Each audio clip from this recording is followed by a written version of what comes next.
improvements in key areas, but one of the key areas is early childhood. And I want to talk about two programs that I think have the potential to make enormous difference that are really only happening in Alice Springs at the moment, but should be more generally occurring. I showed you that's the problem. If we look at the research in early childhood, the Harvard Centre for the Developing Brain is one of the key places to go, and it has highlighted what's called the executive functioning of the brain, self-regulation and impulse control, which you can assess at age 4. If kids have self-regulation and impulse control, that's more of a predictor of lifelong health and well-being than IQ is. IQ is an absolute predictor of educational outcomes, but self-regulation and self-control is more a predictor of lifelong success and health and well-being in terms of high-income employment, stable relationships. But also, most importantly, we also now know if you don't have self-regulation and you don't have impulse control, you're going to develop addictions. You're much more likely to develop addictions, not just addictions to alcohol, addictions to fat, addictions to sugar, addictions to alcohol, addictions to sex. You will not regulate in the way that you need to have healthy relationships and to be able to resist the pressures that come in adolescence when you're experimenting with drugs and when you're exposed to super-saturated, ultra-processed foods, which are highly addictive. If you've got a cohort of young people who have not developed good self-regulation, good self-control, they really are much more at the mercy of those sorts of promotions than other people are. So there's no level playing field.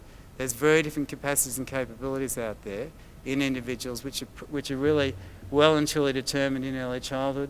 And as you can see there, for people who lack the capacity of self-regulation, they need to be regulated by others, by either legislation, police, institutions, to make up for the fact that they can't self-regulate.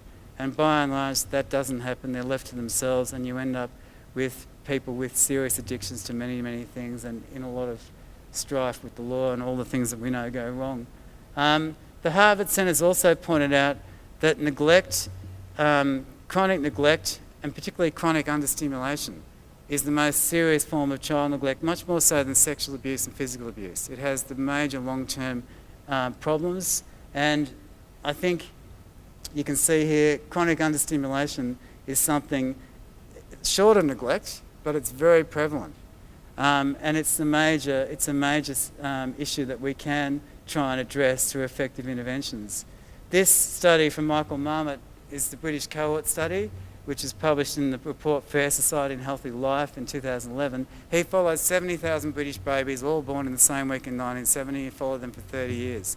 And what he showed is that children born with low IQ into high socioeconomic families dramatically gain IQ after birth, and children born with high IQ into low socioeconomic families dramatically lose IQ after birth.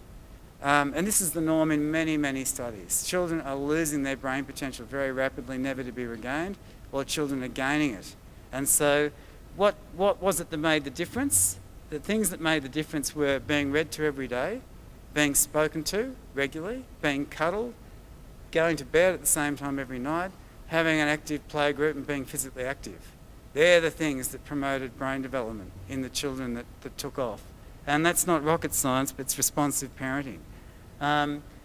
This study shows the importance of self-control for lifelong health and well-being, but particularly the inverse relationship with the development of addictions, but other physical health problems, whether it's obesity or diabetes or physical inactivity or addictions. The same common precursors occur.